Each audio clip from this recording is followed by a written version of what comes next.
Hi! I'm Barb. And I'm Alex. And we're Enchanterium. In today's special Halloween video, we'll be making Dark Bloom from the Winx Club. We agreed that the best doll for this custom will be Applewhite from Ever After High because of her very pale skin tone. I need to separate the head from the body to remove her factory hair from inside. Then I'm replacing the blonde hair for Copper Orange Nylon from Retro Dolls UK.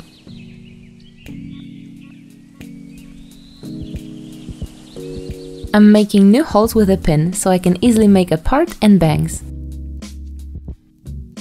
Our Tricks dolls were made from Reboot Ever After High dolls, and their heads are a little bit smaller than original series, so to match them we need to shrink Apple's head. I filled the jar with 70% acetone and 30% water and dunked the doll in it. To make sure the nylon fiber can handle the acetone bath, I made a test and kept the small strand in a similar acetone and water mixture for 3 days. Slow shrinking method requires a 2-day bath in diluted acetone, and after this time I removed the head from the jar.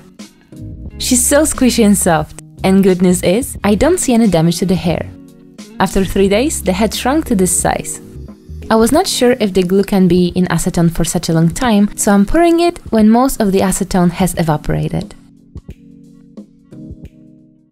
I'll start Bloom's outfit with a sheer bodysuit. I'm using my Zante pattern to draft a little bit of a different style. I'm going to make it sleeveless, like Bloom's first season transformation outfit, and add an open back. I'm guesstimating the pattern on paper and adding all the necessary lines. I'm also removing some unnecessary seam allowances. Arteza has sent me some cool sewing accessories to try out this time. I got a cutting mat, which is very useful for cutting out the pattern pieces in fabric. This self-healing mat is double-sided with 2 different colors and fits my desk perfectly. I used it for a few weeks already and it still looks almost brand new. You can see some of the deeper cuts in it, but they almost go away after some time. I'll be cutting this new pattern out of a stretchy mesh. For stretchy fabrics, I find that rotary cutters give me the best results, and I have some new blades from Arteza as well. Just like the mat, I've used one blade for a few weeks, and I've made a human-sized velvet dress in that time span, and if you ever worked with velvet, you know that it can dull out the blade pretty quickly. I'm still using the first blade I put on my cutter, and it's still very sharp. Since I have the 28mm handle, I got the bigger blades, but if you're planning on making doll clothes, I would recommend getting the smaller variant. As an added bonus, the mat fits perfectly in my drawer. I'll start sewing the bodysuit by joining together the side seams.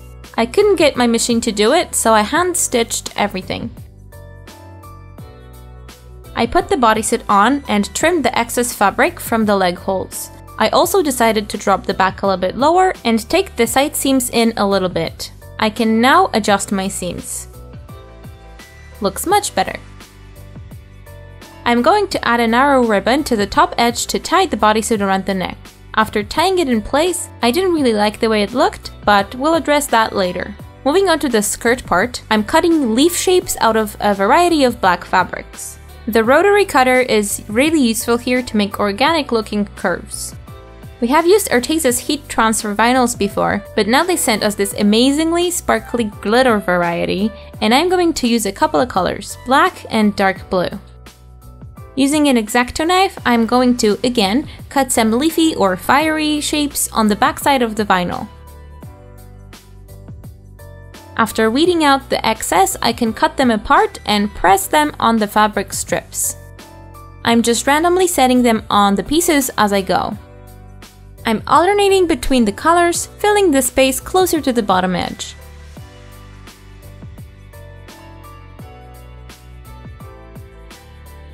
After removing the pressing foil, they look so sparkly and gorgeous. I'm now going to hand sew them in layers to the bodysuit. I used the more opaque fabrics on the bottom and the sheer chiffon on top. I started sewing them on the right sides together and upside down for some poofiness, but for the following layers, I just butted them against the bodysuit. This is what it looked like at the end. A couple of the panels looked a bit underwhelming, so I took the weeded out portion of the vinyl and recut some shapes to add to the empty panels. To press them on, I would just use one of the sticky foils from the previous pressings to help keep the pieces down. This is how it ended up looking after the addition, so much sparklier and much better. I placed the head on the body when it was still a little bit squishy to avoid any damage, but the neck cracked anyway. It was a simple fix though. I just used super glue to place the broken piece back where it needs to be. Painting the doll was such a struggle for me. First, I didn't know how to start. Then I didn't like the first few sketches. I wasn't sure how to make the expression I wanted. And every time I was looking at her, I felt like it was not it. But time was running fast, and I had a lot of other work to do, so I was afraid I couldn't afford another try. At this stage, I even started to like her, but I looked at our previous creations and also on the Halloween dolls from other artists, and then I made this awful eyeliner. And that was enough. I gave up on this face, and 5 days before the deadline, I decided to wipe her face off. I started from the beginning, 2 layers of MSC, then a sketch with light colors, and a little bit of blushing with pastels. This attempt has a more angry and less seductive expression, but I think it works for a dark fairy. I chose big eyes with a confident smile, with stubborn eyebrows and a face full of tiny freckles.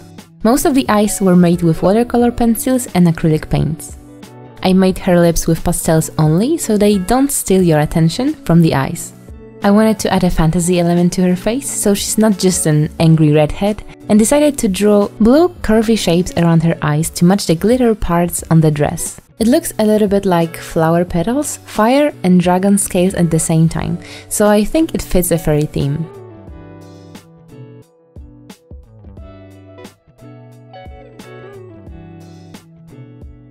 Now it's time for white acrylic. I really like this part of the process because the doll comes to life by adding highlights and catchlights.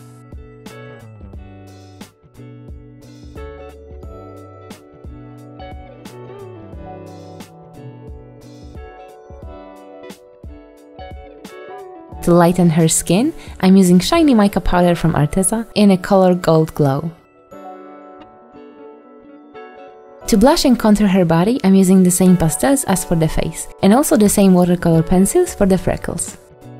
I don't like when the body looks different from the face, so to add the same glow, I'm using the gold powder again. Although the Halloween season calls for fun and celebration, Polish women are in no mood to play right now. I'm painting a red lightning, the symbol of Polish women's strike, on the doll's hip as a tip of the hat to the protests against the recent near-total ban on abortion in Poland. It's a pretty controversial topic in Poland, and until last week there was a compromise between the left and the right parties. But the government underhandedly found a way to make the law more restrictive, and did it during these difficult times. Since the red lightning doesn't really suit the design of the doll, I decided to place it in a less visible place, but I believe the message is clear. It's not up to the government to decide about a woman's body. Let's go back to less political stuff, like fairy wings. I made a sketch of the wings heavily inspired by the original dark bloom design, but we decided to make them blue. I'm using the same method of creating the wire armature as in our Prima video, just twisting the wire pieces together using the sketch as a template.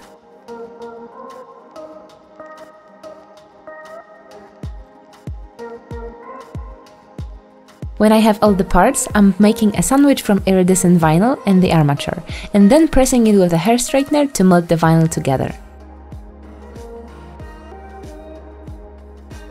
I'm using a thick vinyl that can be melted around the edges with a flame, so I'm cutting the correct shape with scissors.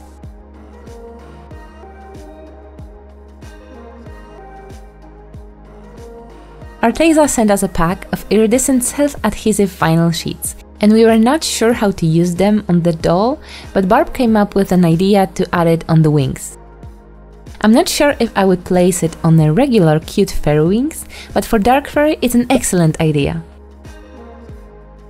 I chose the blue one. Surprise. It's so easy to use, super shiny, and sticks very strongly to the surface.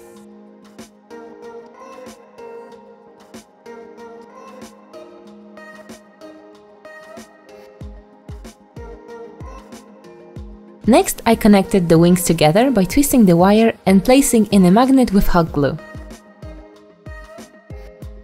It looks like a cat backpack. To decorate it, I'm gluing small blue crystals that were left after making Alcio, when we grew copper sulfate crystals on the doll. What is a witch, or dark fairy I guess, without a spooky coat? I'll be making everybody's favorite Maddie Hatter coat, but with a twist. I'm cutting out strips of black mesh, again making use of that new cutting mat and rotary blades. It's easy for me to find the lines on the mat because of the sheerness of the fabric. I'll be cutting a lot of these to stack them on the back of the coat in layers.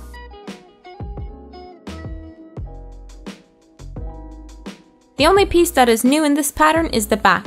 It's just an A-line skirt shape that will replace these two panels of the coat. Since the rest is the same, I'll link to the full coat tutorial in the description, and for now let's see how to construct the new back panel. I'm stacking 3 strips of the mesh, which are 2 times as long as they need to be, so we can gather them. I'll be sewing a long basting stitch along one of the long edges. I can pull on the thread to gather the fabric, making sure that it's the right length. I will repeat that for the other tiers. I transferred my tier lines to the panel and will now stitch my ruffles on top of those lines. To make sure they're getting caught by the machine, I'm using a zigzag stitch. I recommend going from the bottom to the top, as the layers overlap. The panel is now ready to be attached to the rest of the garment.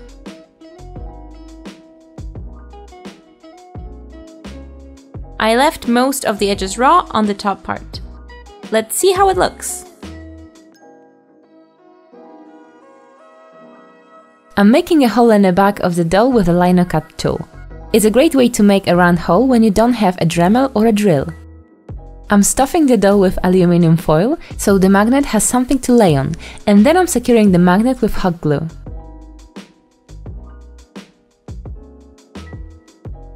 After it's attached, I'm using epoxy scope to secure it even better. Now it's time for the hair. I poured boiling water onto her hair, so they could lay flat, and then cut her bangs. If you're using a hair straightener on the nylon hair, make sure to first check if it can handle high temperatures. You can see that one eye didn't survive the boil washing, but it's going to be a simple fix with acrylics. To make the hairstyle more interesting, I made a simple braid in the back. Using the same sticky vinyl Alex added to the wings, I'm going to cover these simple 3D printed heels. I'll show you the design process for these in another video. At the beginning, I worried the vinyl would not stick to the plastic, but the adhesive is surprisingly sticky. I also worried that it would look bulky, but the vinyl itself is very thin. It's the paper backing that is thick, so the sticker itself is very easy to glue onto a curved shape like the shoe. After smoothing the vinyl on, I'm taking a sharp X-Acto knife and trimming off the excess flush with the shoe. So shiny! I love the shine of these vinyls so much that I decided to make some stickers for my car out of it. Using a template and an X-Acto knife, I cut out our Enchanterium logo, and in support of the women in Poland, I cut out a lightning bolt from a red and gold vinyl. Our previous car was very easy to spot in the parking lot, this guy not so much, so I'm hoping the stickers will make it easier to identify. It was a dull and rainy day, so you can't see the reflections too well. Anyway, now that the face up and hair are done, I can fix the dress on the doll. I'm carefully putting the dress over her butt and gluing the ribbon down, first at the front, and after wrapping the ribbon around, I'm gluing it along the edge of the dress.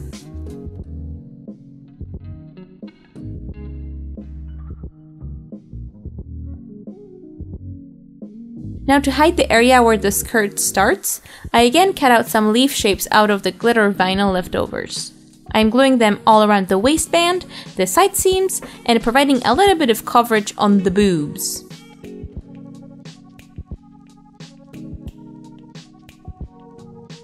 To finish the shoes, I simply wrap the legs with a wire, so we can pretend that this is the Enchantrix form. I painted the hands and the forearms blue and black. She's a fairy of a dragon flame, so the gloves look like fire. For more detail on the dress, I'm gluing more glitter vinyl and rhinestones. If some of the hot glue is visible, I always paint it with matching color. It looks way better than unpainted glue. I made these horns from leftover clay when fixing the hole in the back, and now it's time to use them. Barb printed this headband, and I'm gluing the horns and other decorations to it to create a dragon's crown.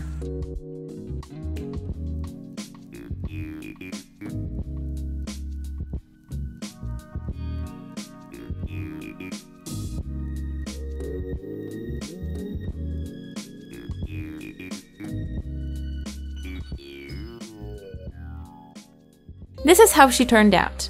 We love redesigning Winx Club characters, and this one was certainly one of my favorites. We'd like to thank Arteza for sending us some goodies to test out again, and if you yourself would like to grab some craft supplies from their website, make sure you use our discount code Enchanterium4 for 10% off, valid till November 30th. There's also some spooky sales on their website in general, so make sure you take a peek and get a treat this Halloween. Who is your favorite hero turned villain? Let us know in the comments down below.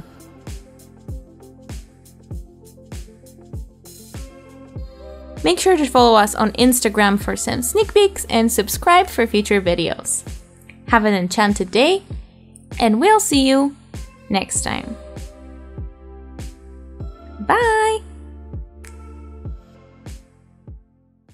Enchanterium.